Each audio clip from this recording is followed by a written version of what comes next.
Now, 4 minutes late is early. Good morning, everyone. Good morning. Here we are on the other side of Pesach. I hope everyone had a wonderful Seder and a great holiday. If you have been paying attention to the Jewish calendar, you'll also know that the Seder messed up the whole calendar system for the cycle of Torah readings because it fell on 2 Shabbatot, and that meant that we got disrupted. So I tried to compensate a little bit for that the week before Passover. So we did a class on Shmini, which is technically what we would have been reading had Passover not been when it was, and it's what we will be reading now this week in Shul. But that means we don't want to study it again. So we're going to study today from next week's. But luckily next week's is a double parsha, Tazria Mitzorah. So we're only going to take from the first half. Next week we'll do Mitzorah, and then we'll be back on schedule. And that way we didn't miss any. Yeah, and then we do Acharei Mot Kedoshim and such going further. But that way, given our study in the middle of Pesach, when we also talked about the joy of holidays, it means we didn't have to miss any week for lack of Torah to study. Because God forbid we should go a week and say, there's no Torah for me to study. We always have something to be learning. So with that in mind, as a bit of an explanation, we are going to be picking up on page, chapter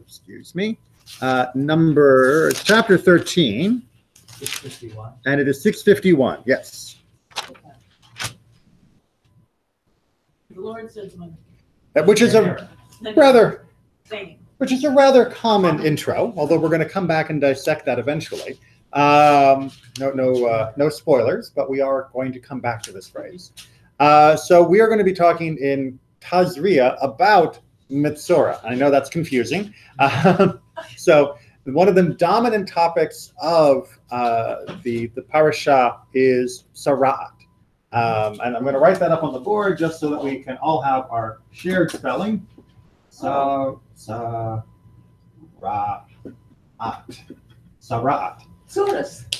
It's different origin. It's similar, different root word. I can see why.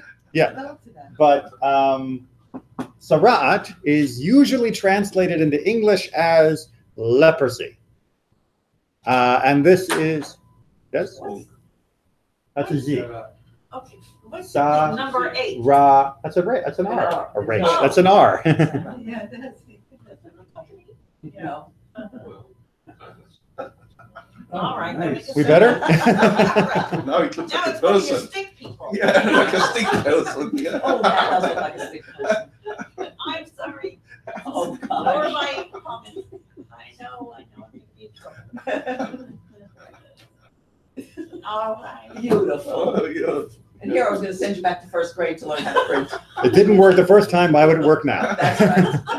All right. Sara'at, usually translated as leprosy, which I'm not going to attempt to write on the board, is a skin condition, a skin ailment, a skin problem. Are we okay on? Or someone else coming in? Ah, Andrea's coming in. got it. And this is one of the parts of the Torah that most people just go, just keep turning until they get past it, because they're not sure what to think about reading of diagnoses of skin conditions in the middle of was the door unlocked? I thought you were joking when you said you were going to lock the door. I thought I was too. People seem uncomfortable to be reading about this sort of thing. I mean, most of us probably don't pick up medical journals just to have fun and see how new things are diagnosed. Most of us probably don't read up on new treatments, although we hear about them on commercials constantly. It may seem out of place in the middle of all of this. And we're going to try and unpack a little bit what was going on and how we are supposed to feel about this, and hopefully also gain a few insights for our modern situation as well, not only for this condition. So The basic idea of tzaraat is that this is some sort of eruption on the skin, some manifestation of scaly-ish, whitey-ish. It's often compared to eczema as what it looks like on the skin, or leprosy as what leprosy looks on the skin. But I'm guessing that most of you have likely seen eczema more than you've seen leprosy, because leprosy has mostly been cured in our time. Yay, modern medicine. And it seems to come about for unknown reasons. That is to say, the Torah itself does not specifically say why, which means one of the first things we're going to have to do after we discover or discuss this is discover some of the reasons that have been advanced by our commentators of why exactly these blotches and manifestations are occurring. So with that in mind, shall we get down to work? Yep. Okay, so page 651, we are on the very last line, chapter 13, verse 1, and then we're going to immediately turn the page, so don't get too comfy there. Keep your finger on the page, and I'm going to need a volunteer back from the north. Glad to have you back. Glad to be here. The Lord spoke to Moses and Aaron, saying, when a person has on the skin of his body a swelling, a rash, or a discoloration, and it develops into a scaly affection on the skin of his body. So scaly affection is the translation that this book is using for tzaraat. It shall be reported to Aaron the priest, or to one of his sons, the priests. All right, so what's happening here? Give me the breakdown in like actual English rather than translatorese. You see something on a person's skin, you got to go straight to the temple and tell Aaron the priest there's something on the Really, every rash, every boo-boo? Isn't that awful? It sounds like that. It Because they're with the doctors at that time. It does kind of sound like that. It does sound like if you get something on your skin, you go see a doctor. So if I break my arm, do I have to go see the Kohen? No. No. No. If I cut my finger, do I go see the Kohen? Oh, right, no. So why this? So why this, right? So that's going to be the question. And is this all the things that can happen to my skin or not? We will come back to. I'm not going to ask you to make a judgment yet because we don't have enough information. But that would be a question I hope that you're asking yourself is this really trying to tell me that when I scrape my leg, when I cut my finger and it gets infected and it gets discolored, if I get a bee sting and it goes, weird color, that all of these things I have to go to a Kohen? Or is there a special subcategory of blotches, manifestations on my skin that I'm supposed to know that I'm supposed to go to the Kohen for these and not for the things that I can just rub aloe on? That's what hopefully is mixing around in your brain as being, I need more information. Onward. The priest shall examine the affections on the skin of his body. If hair in the affected patch has turned white and the affection appears to be deeper than the skin of his body, it is a leprous affection. Tzaraat. When the priest sees it, he shall pronounce him impure. Okay, so this is the basic idea, right? If you have it on the skin and it's white and the hairs that are growing out of it where it's happening are also turning white, they're not, the usual hair color, then and it looks like it goes into the skin rather than just like some sort of crustiness on top of the skin, then that's classified as tzaraat. Make sense? That's the basic criteria. And then he is declared to be tameh, to be impure. What does impure mean? It doesn't mean contagious. It doesn't seem to be that. No. Well, we're going to see some behavior that may make you think it's about contagion. And ritual impurity can be transmitted, but it doesn't necessarily mean that the condition itself is contagious. All right, I'm going to have to probably explain that because the laws of ritual purity are a little confusing because most of our lives we do not need to be constantly aware of them. But if we lived in the day when the temple still stood, we would have to have remained more aware of them. So the primary issue with ritual impurity is that it became a barrier between yourself and the sacrificial service. That in the places of greatest sanctity, namely the Mishkan, the tabernacle, or later the temple, that you had to be ritually pure, tahor, in order to enter that area, to offer a sacrifice and to eat from the sacrifices. If you were not, then you were breaking one of the commandments. Make sense so far? Okay, there are lots of different ways you can become ritually impure. Some of them are sort of naturally bodily cycles. Some of them are being in the area with somebody that is dead, with a body. And this one. The different ways you can become impure creates different levels of tuma, of ritual impurity on you, right? And you are affected to different degrees. And then you, in turn, affect other things to different degrees. So you have sort of like first degree, second degree, third degree ritual impurity. And if you're at the very bottom of the scale, like let's say, for example, I had some minor third degree ritual impurity and I touched this pen and I put it down, that pen's not affected. But if I'm second degree ritual impurity and I touch that pen and I put that pen down, the pen is. And if I'm first degree and I touch that pen and I put that pen down and you pick that pen up, you're now as well. But you don't become first degree, you become third degree. It has to grow on you. No, they won't grow on you, right? So there's nothing in here about the idea that sara'at is spreading. It's the ritual impurity that is spreading. Is that a clear distinction? Right? So if you are dealing with someone who has sara'at, you can become ritually impure, but you do not contract sara'at. Want to make sure we got that clear, because what happens here is going to be a period of isolation, and it's going to sound like this is a contagion rule, but it has nothing to do with whether or not you're going to get sick, because after all, the Kohen is going to be intimately connected with this person examining them. It has to do with the exposure to ritual impurity and how that disrupts everything else that was going on in Jewish ritual life. Good? Good. Is that sort of like if you go touch a dead person, you're now impure? Yes. It does not mean you're dead. No. Excellent example, right? If you touch a dead person, you don't die, but you are ritually impure. And you're not as ritually impure as the original corpse either. You're a lesser degree of ritually impure. And so if you shake hands with someone else, it doesn't have that same carry-on effect. It diminishes as it is transmitted. Good example. Okay, onward. But if it is a white discoloration on the skin of his body, which does not appear to be deeper than the skin, and the hair in it has not turned white, the priest shall isolate the affected person for 7 days. On the 7th day, the priest shall examine him, and if the affection has remained unchanged in color and the disease has not spread on the skin, the priest shall isolate him for another 7 days. On the 7th day, the priest shall examine him again. If the affection has faded and has not spread on the skin, the priest shall pronounce him pure.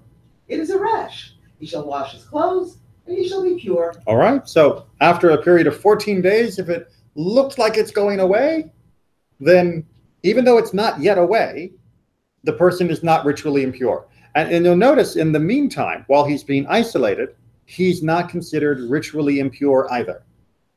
Right? This is a very important thing that really confuses people. So let's imagine we're dealing with an actual virus, smallpox, for example. Horrible, horrible, contagious disease.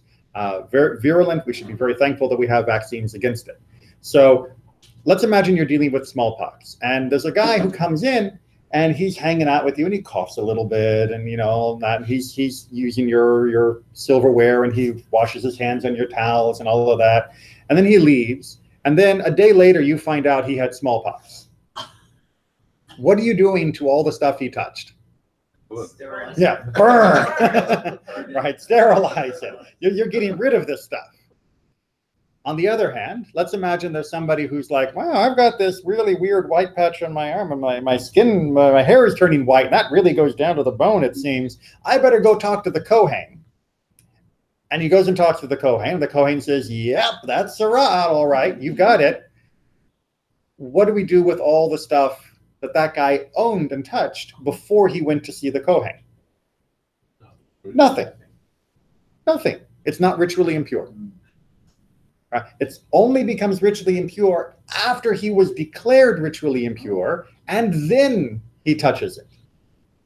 So it's not a virus. This is not, there are germs of sara'at on something. The sara'at is coming from inside the person out. It is not being spread from one person to another like a virus or germs or anything like that. But they later, I'm sure, it's, you have to cover all of the pots and the carrier pails, and I mean, there's a strict ruling on it. When the person is ritually impure. So for what you're talking about is when a person dies, right? Automatically, everything in the room becomes ritually impure because the person is definitively dead. We don't need a priest to rule that.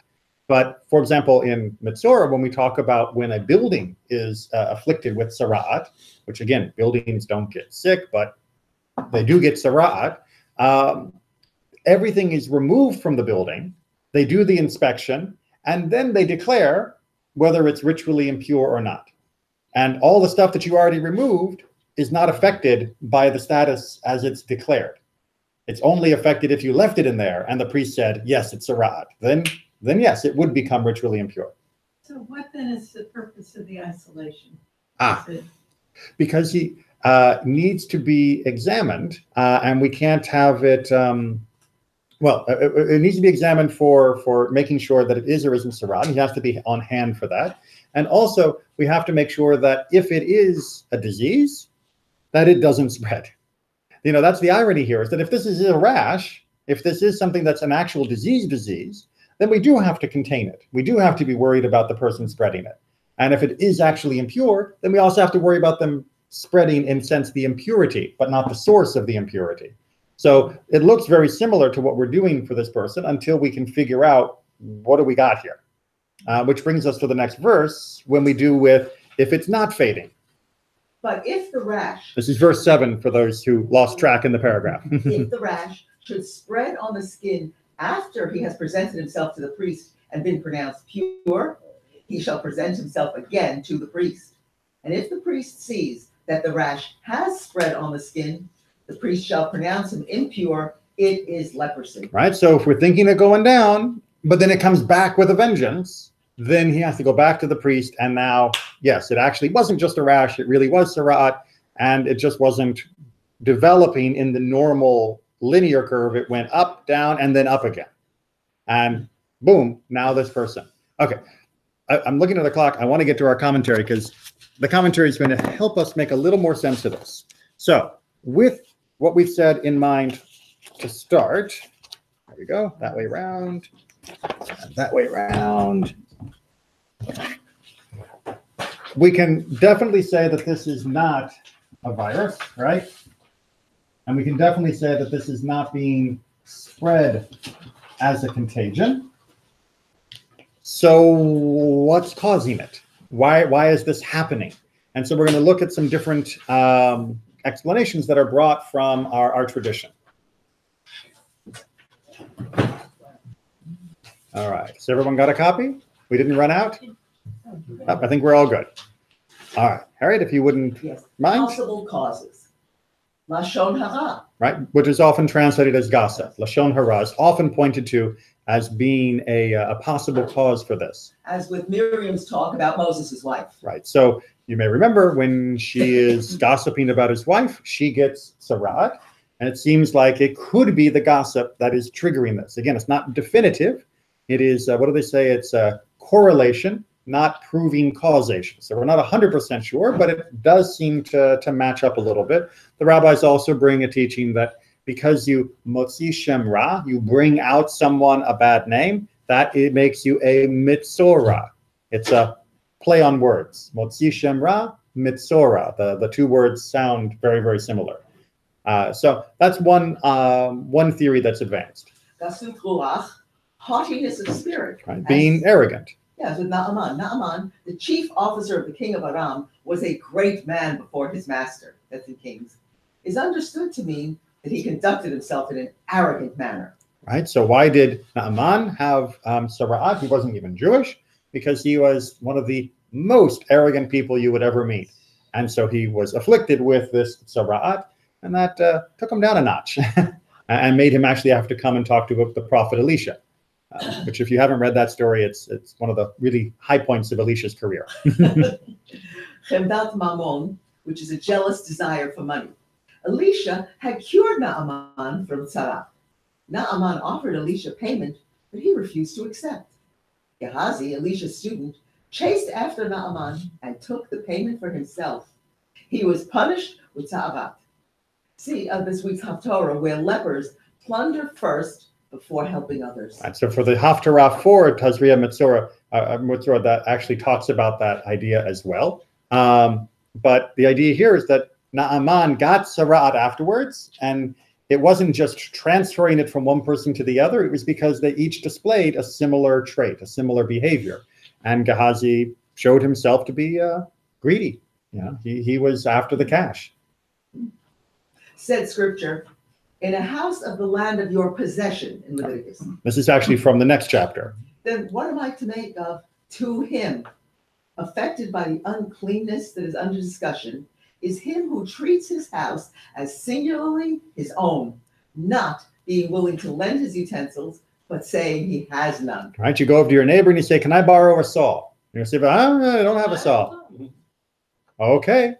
You don't have a saw. You're not willing to share with your neighbors. And again, we're thinking back here. Imagine Amish time. You got to share. If you've got a saw and I've got a plow, we each share, and now we can build stuff. But if it's only my saw and you can't borrow it, that really hurts the community. So let's imagine you got a person who's, no, I don't have a saw. I don't have a plow. I don't have any. Ignore the donkey you think you see. That's not. It's not there. So what happens? The Holy One, blessed be He, reveals his true character when he has to empty out the contents of his house. Right, as part of the preliminary examination of the house, you take all the utensils and you put them on the front lawn. And now you had a saw. I thought you said you didn't have a saw.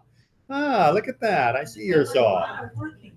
What? Well, it's perfectly fine at this point. Remember, these are all hand saws. You're thinking of power tools, yeah. Battery power. God gives us energy, but not electricity. Thus, the language before us then excludes him who lends his utensils to others. Right? If you give them to other people, then you're not the kind of person who's going to have tzara'at hitting your house. So those are the first three explanations that come for tzara'at. Is maybe you're gossiping, maybe you're arrogant, maybe you're jealously looking for money or holding on to your own things. You'll notice, of course, all three of those can really be very similar character traits in somebody. You don't often find someone who's completely arrogant but free of gossip. You don't often find someone who is very, very avaricious and yet never gossips or is humble. These traits do often tend to cluster together in sort of a mega character type. But there is one explanation for tzara'at that comes for the tzara'at of the homes, when it comes like on the wall, that flips everything on its head. That will be treasure. I shall put the eruption of tzara'at. This is an announcement to them that eruptions will come upon them because the Amorites hid treasures of gold in the walls of their houses throughout the 40 years that the Israelites were in the desert. And by means of the eruption, the Israelite tears down the house and finds them. Right, so they heard that we were coming, so they were hiding their cash because that's what people used to do. That's what people still do. How much did gold go up during the Great Recession? And that meant that in order for us to get the gold, we had to know where to look. No one had metal detectors, but God would put a little tzara'at on the wall. I dig on the wall because I had to remove those stones as part of the treatment. And as I remove the stones, boom, I find the treasure. But that one doesn't sound like a punishment. Right? So. Well, it is if it was your house that they're ripping apart. Yeah, but you're going to find the money. It's your money when they find it. Oh, I thought maybe the Israelites found the money. Oh, no, I mean, you are an Israelite. You're the Israelite whose house has had this affliction. Okay. So how do I know whether this affliction is to help me find something good or this affliction is because I was not a very good person? Okay. Well, first of all, we have to rule something out. And that's going to come in our Sforno quote for the next, but Rashbam also agrees to it. So it's important to see this as a broad opinion. None of these phenomena correspond to the skin diseases we read about in medical textbooks. Such phenomena are mentioned in these textbooks. Bless you. Bless you. Thank you. Such phenomena as are mentioned in these textbooks do not result in the afflicted person being considered ritually impure, nor are they subject to the priest deciding if indeed the simple symptoms require isolation of the afflicted person and when such symptoms can be declared as having disappeared. All right, so let's make sure we got that Right. idea here, right? This is not medicine. This is not medicine. Right? Tzara'at is not medicine.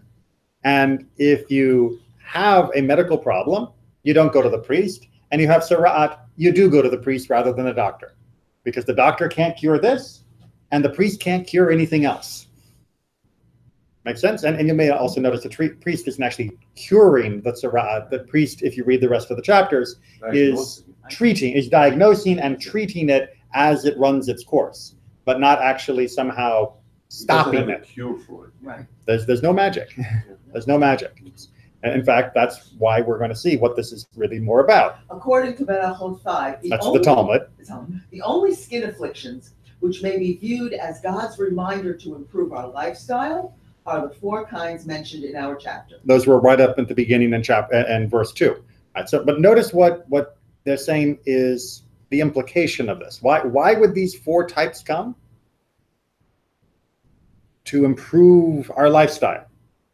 Right? But notice the corollary then. If only these 4 symptoms or these 4 types of conditions could be something that would cause us to think that God wants us to change our behavior, then all other types of medical ailments are not. Right? So we went through a whole list of possible causes. This person is a gossip. This person is arrogant. This person is greedy. And that makes it sound like it's his fault or her fault, as we're going to see. But what Sforno and Rashbam and others are trying to say is, yes, for tzara'at, there is definitely an element, apart from the treasure option, that you've done something wrong, and that's why this is happening. But for everything else that might happen to you that looks like a medical type ailment, do not leap to the conclusion that you did something to deserve it. That God broke my leg because I'm a gossip. That is not the direction that your thinking should go.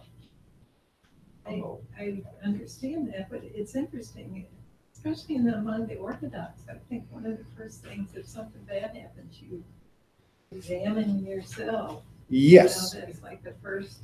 So in the last 200 years or so, there has been an encroaching mystical view, using the term mystical actually more generously than it should be. Much of it was heavily influenced by folk magic of Russia and Poland, where many of the early Hasidic teachers were an amalgam of traditional Jewish learning and piety and folk remedies, the Baal Shem Tov being one of the classic examples of that. And the idea that you need to take this because you did that is standard sympathetic magic around the world. It's been cleaned up nicely, and it certainly is, connected to the idea of self-reflection, which is a good aspect of Jewish life. But all of the best within the Orthodox or any other part of Judaism teachers will tell you the first thing you do is see a doctor. But as far as coming to a treatment, yes, you should also consider your actions and see whether you have done something, but that should not be your first understanding. So there is a very delicate balance that needs to be played. And unfortunately, many people, especially many on YouTube, run it exactly the wrong direction, where everything that happens to you medically is absolutely like this, and therefore it's all your fault. You need to do this, or you need to get some pious person to pray for you. All you have to do is send me 1995, or I'll send you the special charm or special amulet, and that is really very foreign to Judaism. The idea of self-reflection, not foreign at all. Is this similar to the idea of sometimes there's divine suffering, that God may inflict some sort of suffering in order to draw the soul closer? So the motivate, it's not because somebody did something wrong. There's an element of love. There's an element of God trying to draw this soul closer in relationship. Possibly. So this is right. So this is getting into a very bigger a much bigger conversation about Isurim Ahava, which is what you're talking about, which is loving afflictions. And there's a whole long discussion in Brachot, which you notice is exactly where the sages are talking about, where they talk about what happens if you have an affliction, and by embracing it and by learning from it, it actually makes your life better. Is that okay? And they say, yes, absolutely. But you are never allowed to designate an affliction like that for anyone else, right? So if my life turns to crud, right? I break my leg, my dog dies. I don't have a dog, don't worry. And I go, you know what? This is because I cheated on my taxes. I didn't do that either, right?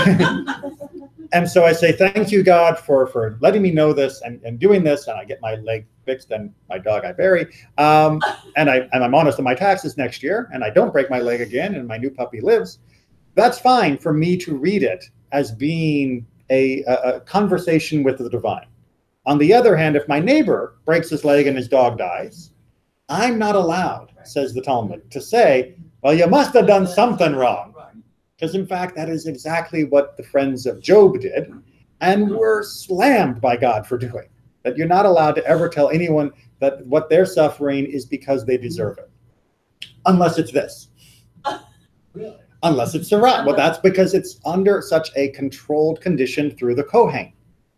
And it's precisely by noticing when we can say that in this extremely narrow, limited sense, that we recognize when we can never do it, which is in the 99.999% of every other case, unless it is helpful for oneself. And then they go into a very long conversation in the Talmud about great rabbis who are going through great suffering, and their friends come to visit them and say, is this good for you?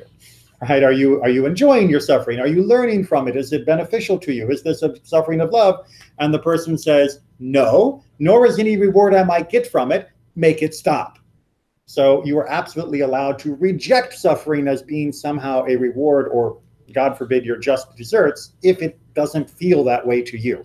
And get treatment, get it cured, get better, and find other ways to connect to God. If it does work for you, then there is that small window of opportunity. Good? Good.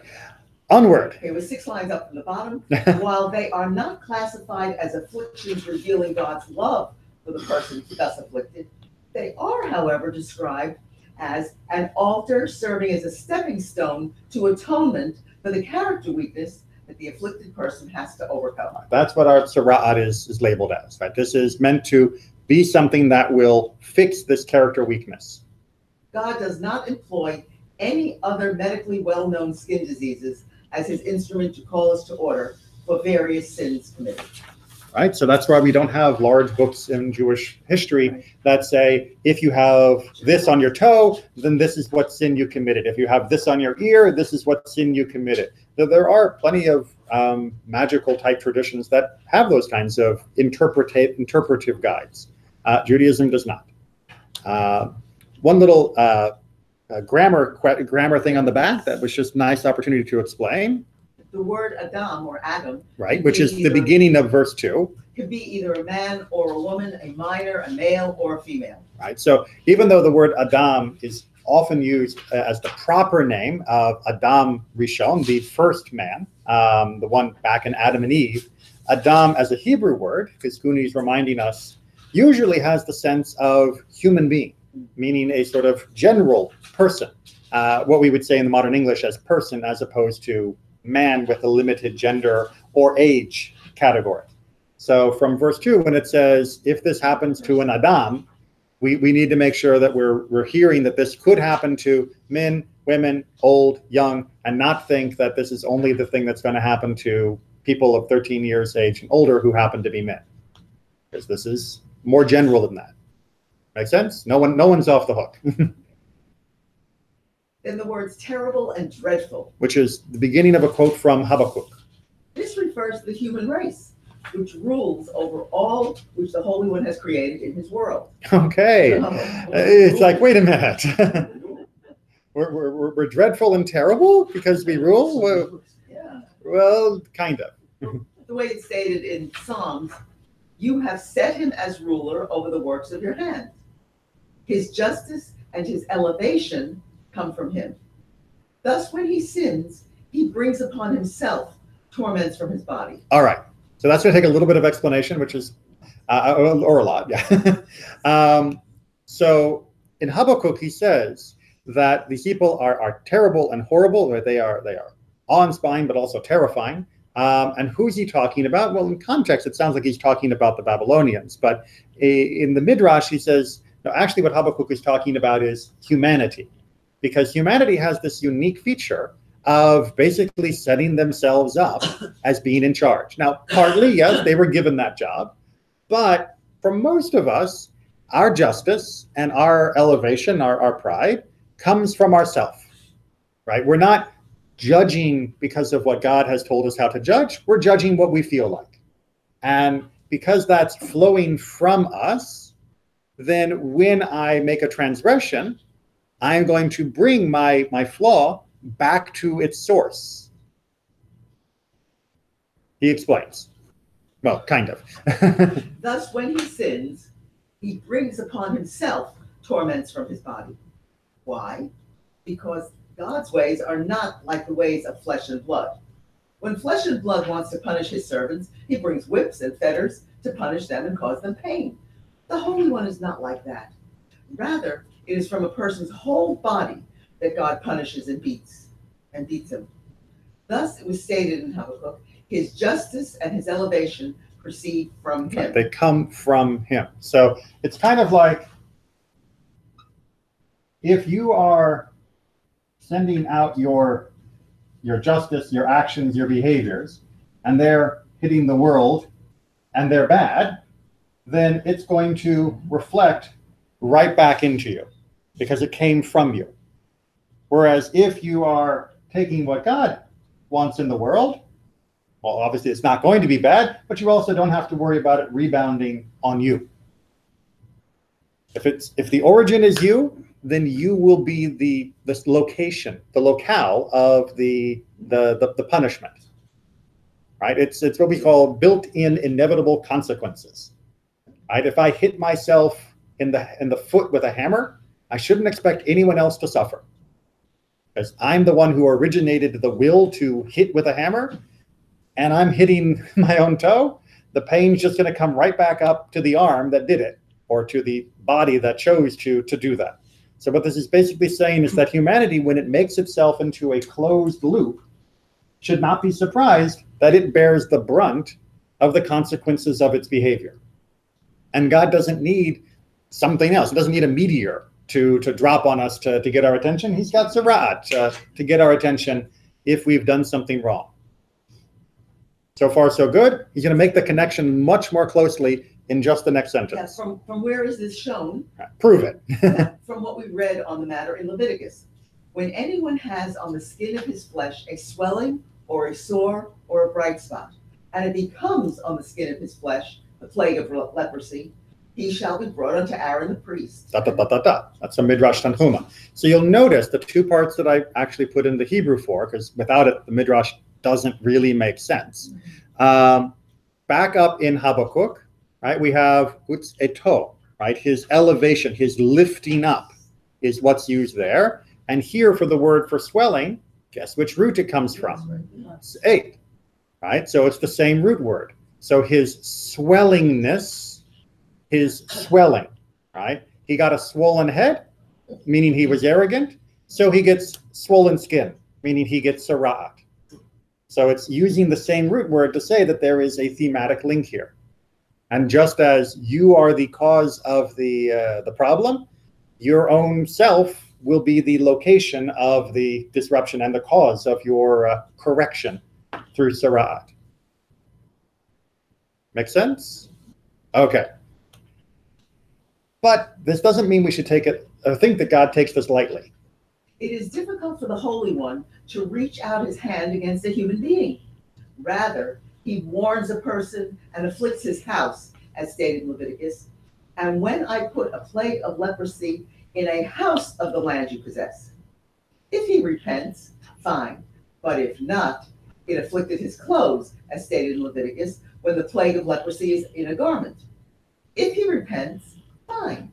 But if not, it comes upon his body, as stated when anyone has on the skin of his flesh. Okay? So he's saying God doesn't want to do this. Right? It's not like God's going, ha ha, they sinned. Now I've got a chance. Now I can give them tzara'at. God is saying, oh man, look what they're doing. Maybe if I mess with their house, then they'll get the idea. They didn't. All right. Well, maybe if I mess with the clothes, it's getting closer to them, they'll get the idea. And they didn't. All right, then it's got to be in them, because letting them continue to do what they do rather than giving them tzara'at is worse than giving them a chance to really get that, slap in the face, or alarm call to what you're doing is wrong. But that doesn't mean that God wants to end up there. God is not all about vengeful, wrathful punishment and all of that. God wants people to change. God wants people to improve. And this is the last resort of last resorts in God's tool chest, so to speak, to make that happen. Does that make sense?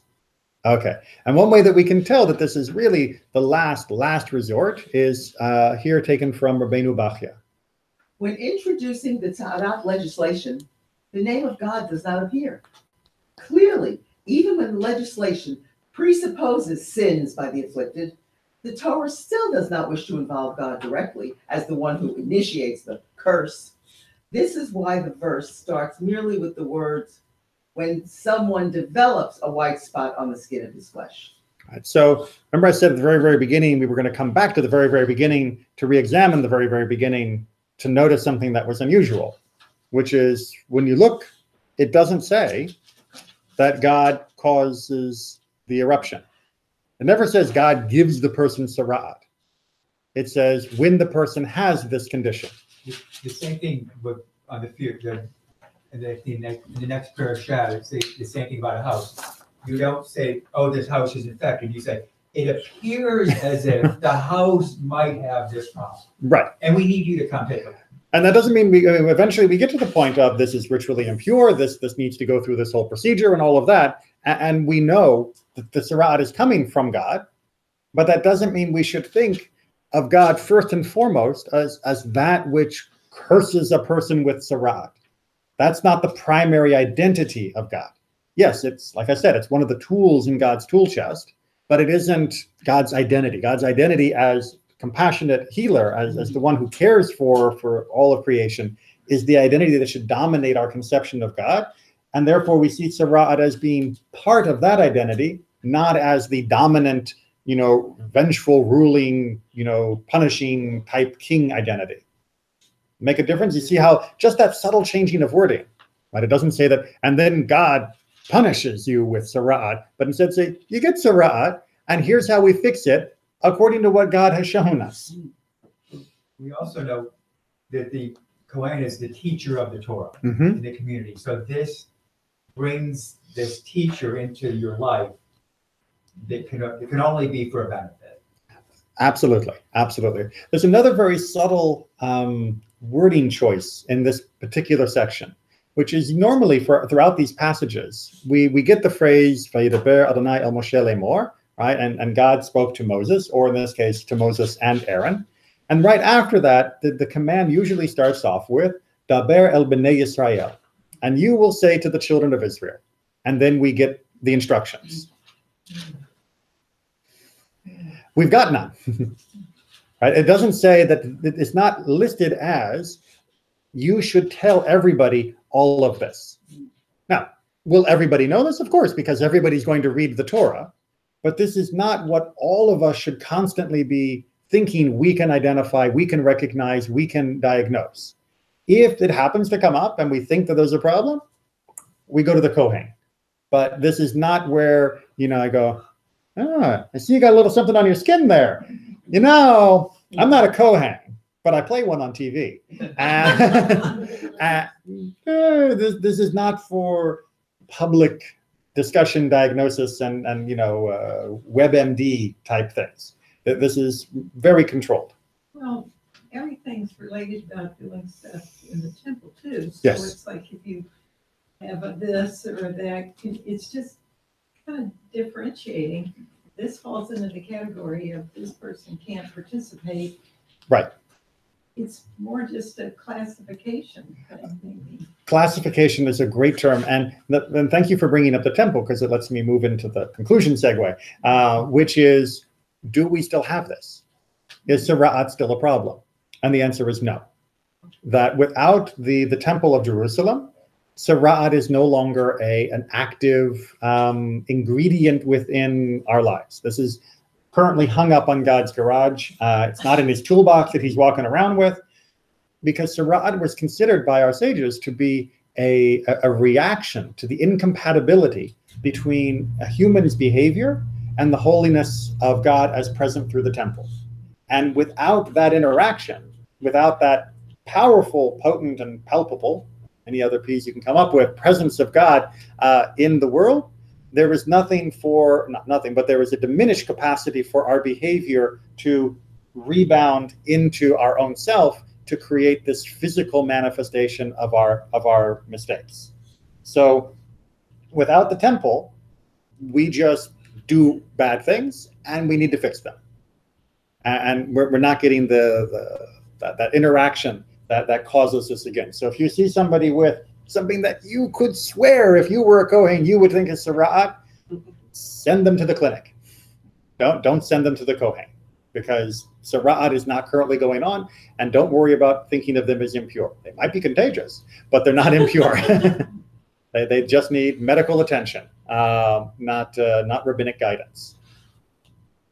Other questions on this? There's a lot more questions, but Okay, but we still abide by the Kohen being at the graveside. absolutely. So it's like we still follow some of those things, but maybe not. Correct. So this is not a question of following or not. This is a question from our sages of whether it's created or not, or whether it's generated or not.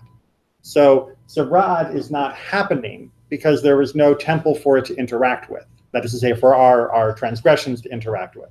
Whereas the ritual impurity that comes from a grave, for which the Kohanim must remain distant, that does still happen. The bodies of our deceased do still create ritual impurity. And whether the Kohen can go to the temple or not wasn't listed as a precondition of whether the Kohen should be careful about that. The Kohen was given a blanket commandment to stay away from the graves of all but the closest of relatives. And only for those are they to go into the cemetery, regardless of whether there is a temple or not, regardless of whether they're qualified to go and serve at the temple, even when there was a temple. They also still had to remain distant because it's just one of the responsibilities of being a Kohen. Goes with the job, or the lineage, I guess I should say. Good. All right, so remember, you're not going to be reading this in shul this week. That means you're ahead of the curve, but we'll be doing Mitzorah next week. All right, take care, everyone. Thank you for coming, and come back next week. These are the Torah.